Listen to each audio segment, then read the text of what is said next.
Hey everybody, welcome to another Foosh video review. Today we're going to be taking a look at Hasbro's Transformers Generations Leader Class Jetfire. The big guy that we've all been waiting for is finally here, he's finally out, and he is quite the sight to behold. Just in the packaging like this, he looks really cool.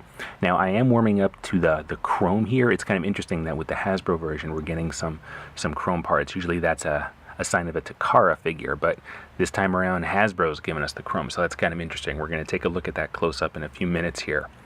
Before we get to that though, let's just check out the packaging. So on the back here we've got a picture of the figure, we've got his tech specs, and then his little blurb reads, "Jetfire is ancient and powerful, but he would prefer to stay hidden in the background rather than on the front lines. He is a peaceful robot at heart, preferring the safety, ordered excitement of science to the frenzy of battle. But the reckless ambition of the Decepticons and the senseless violence of their war sickened him, so he left Cybertron to go into hiding.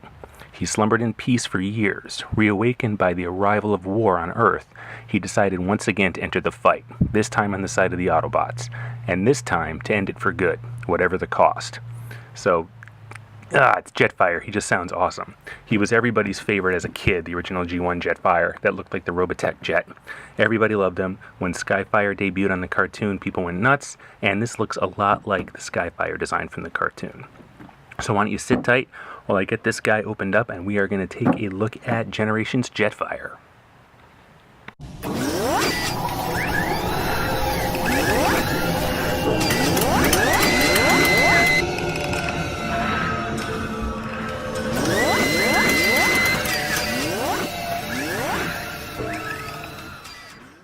Here is Jetfire out of the package. The big guy is free at last, and he looks pretty darn sweet. He looks like a good amalgamation of the original G1 Jetfire figure and Skyfire from the G1 cartoon. The character was called Skyfire on the cartoon because he looked so different from the toy that Hasbro was trying to dodge some complaints there. So let's get a turnaround at this guy, and the red chrome is something I'm warming up to. It is something I thought I would not like at first, and when I first saw it, I really didn't like it when I saw him in the package. But out of the package, in hand, I am warming up to it, and I think it does add some value here because what we see with this figure is a whole lot of unpainted white plastic. I mean, there is some red paint here and there, and even a little bit of blue, but for the most part, we're getting a whole lot of white plastic here. So the chrome does add some kind of pizzazz to him. It makes him look a little bit snazzier than maybe he would look without it. But you know what? Let's see what he looks like without it, because all of this chrome, all of it is removable. All the chrome pieces. But before we do that, just let me get this out of the way really quick first. His blaster has a spring-loaded missile, and I know this is just going to go flying at some point. There we go. So let's just get that out of the way first. So, all the red chrome just pops right off pretty easily.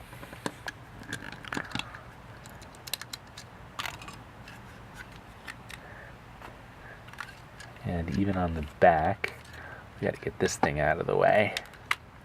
But, yep, it all comes off pretty easily. Just snaps right off. And he doesn't look that bad without it either. There is still some red here, some red paint apps here and there. But I think the chrome does add something to him, even though I do like him like this. So, not too bad. Let's get a close-up of his face. Of his head sculpt while we're looking at it. Right now he's got his mask on, his battle mask. And his battle mask too looks kind of cool.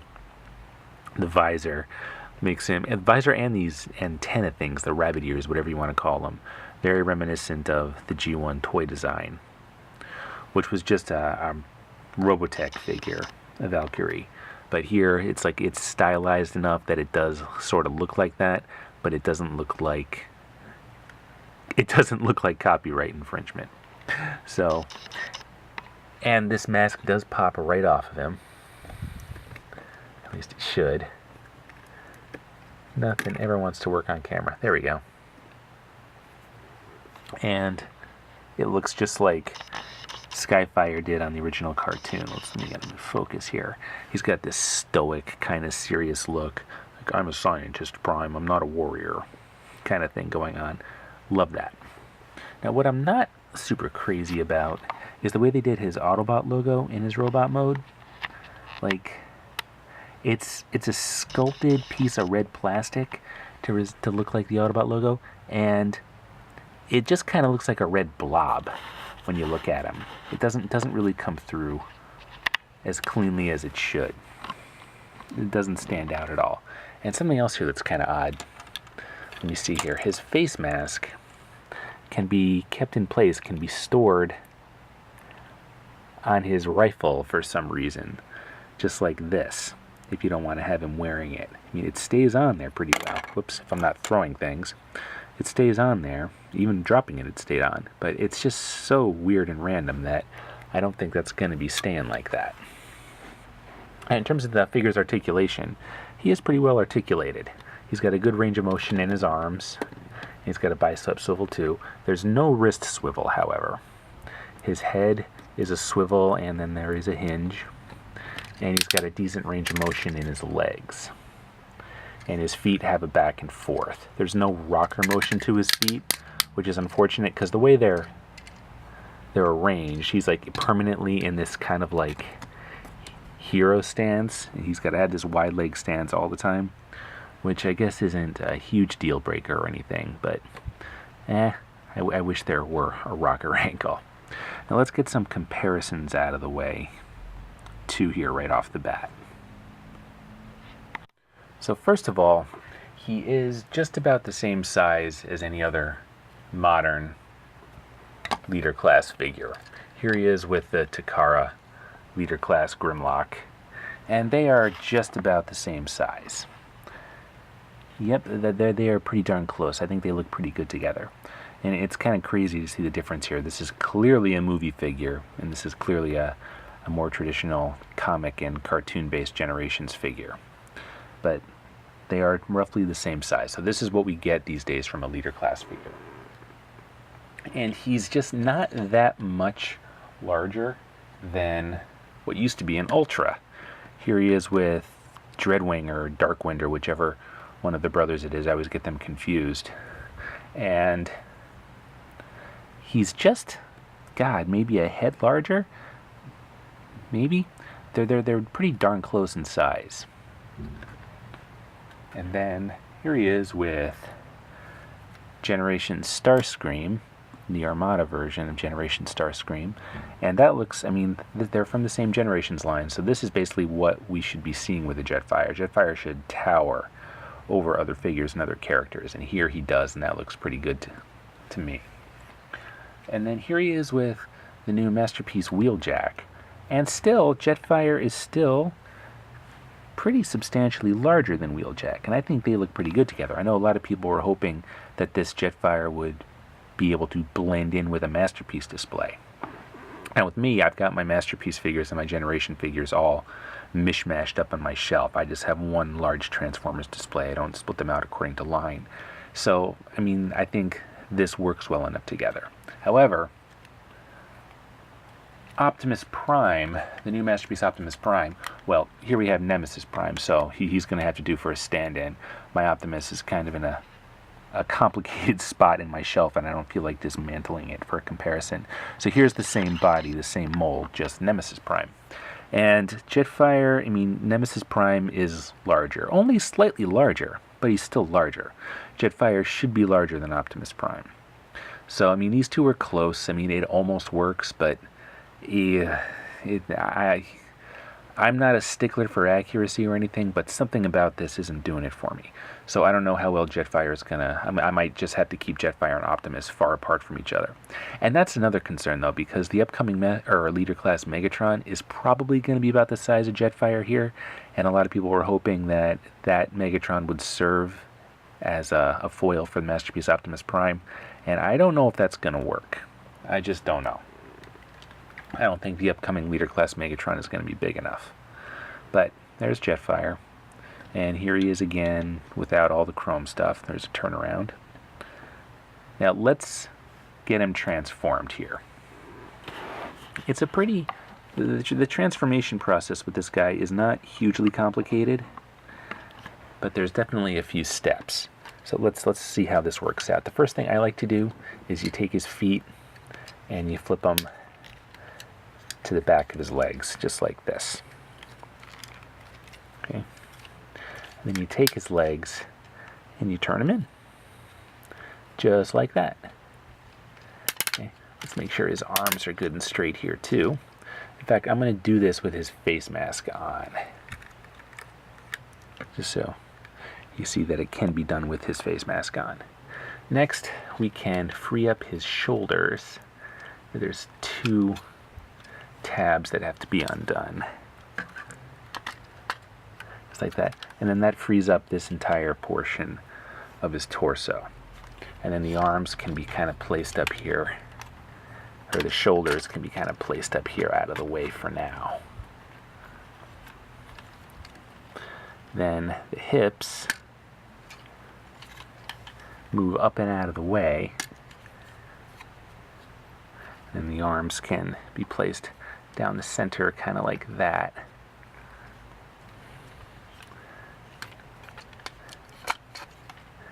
The legs just kind of fold up and around the arms, kind of like so. And then back here, these panels can flip up, and his head should be turned around a full 180 degrees. Then this comes all the way down, and this should fold. There should be some clearance there. And that whole thing just folds, snaps right in place like that. Okay. Then the jet wings come out a little bit, maybe, just like this. Whoops, his face mask is coming off, because of course it is. And then these panels here, actually that's going to be kind of a problem. I got to address that right now. The face mask, it should not have popped off like that. So it's kind of an issue that it did. There we go. Okay. There, now that's in place the way it should be. Then these panels fold down just like that. And then we can take this entire portion of the jet, the whole nose, and snap that in place just there. And then this portion folds up and folds back down. Now, when we do that, his legs have a tab right here. You can see that. And then there's a slot where it should tab in. And that kind of keeps, that happens on both sides, it kind of keeps his legs in place. The other one popped out for some reason. I think it's because I got them. Don't know quite why it's doing that, but there we go. That's all good and in place. Everything looks like it's lined up. Okay. So there is the jet without all the armor. And it looks pretty cool. It looks very similar to what the original G1 Jetfire looked like. I think it looks pretty awesome. Stark white with some red stripes and a blue cockpit, that works. And he's got some landing gear here.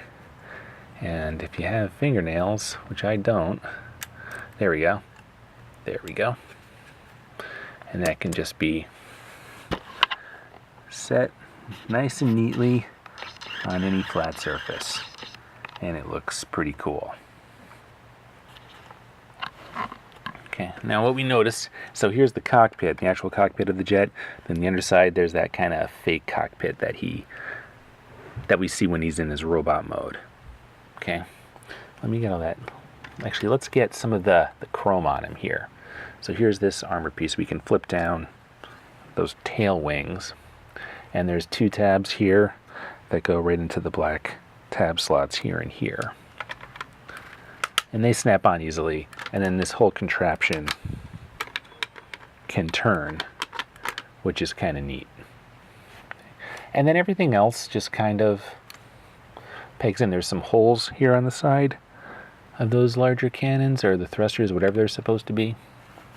And you can put some of his guns there, and then the underside of his wings, there are some peg holes for some more chrome artillery. And we can just get Jetfire all super decked out.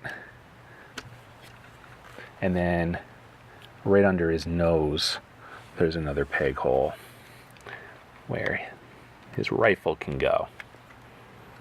So there he is, looking really formidable, all decked out with all the red chrome in his jet mode. And that looks pretty sweet, looks pretty formidable.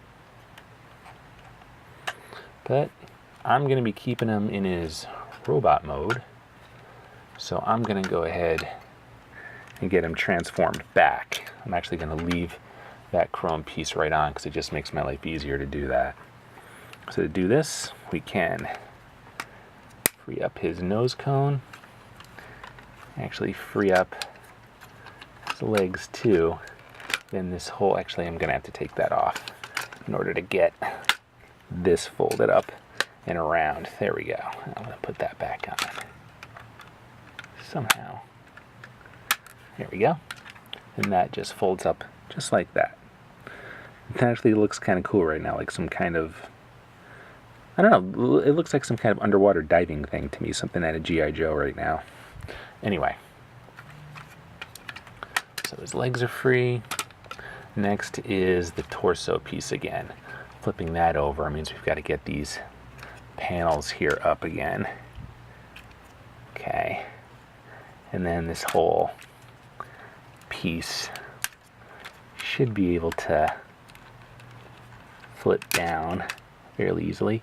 I always have like a minor heart attack while I'm doing that because I always think something's going to snap. That's the one part of his transformation I don't like. And so far, nothing is broken yet, knock on wood, but it always makes me nervous. Okay. His legs can flip down and rotate, just like that. And let's see here. That can go like this. That can go like this. And let's see. His hips kind of peg in right there. So we've almost got him. We've got to get his shoulders back in place now. And there are two tabs that lock in place. One behind his wing, and then one right in his chest. And that works nicely. And then we just gotta do it again.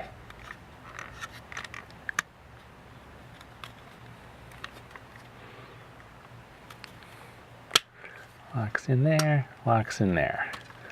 So there, and then we just gotta flip his feet out.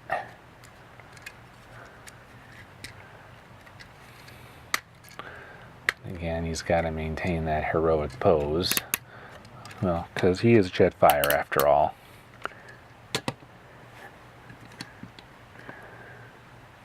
So not too shabby, not too bad a transformation at all, just slightly a little bit more elaborate than the average Voyager. And then we can fit his chrome back on him.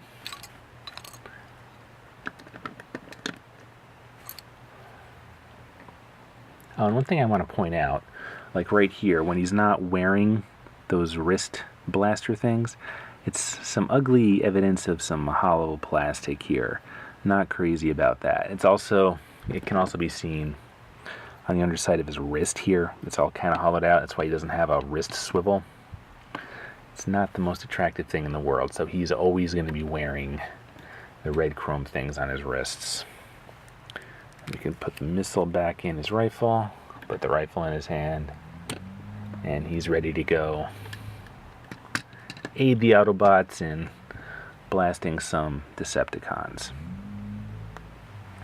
So that is Generations Leader Class Jetfire. A figure I'm honestly liking more by the minute. I think it was a case of just getting too much new stuff all at once. Like within the same day I got him and Masterpiece Wheeljack and the new Generations wave with Windblade and the other new figures. So I know a lot of people are really excited about Jetfire, and I think I'm finally starting to feel it because I'm not so distracted by so many other figures that came all at once. So there he is. And you can flip, obviously you can flip this whole thing around here on his back like this. That's often how we're seeing him posed. But I'm not crazy about that because you can't, they don't fold down like the old Voyager class figure did. So I just prefer to keep those things out of the way. I think he just looks better like that.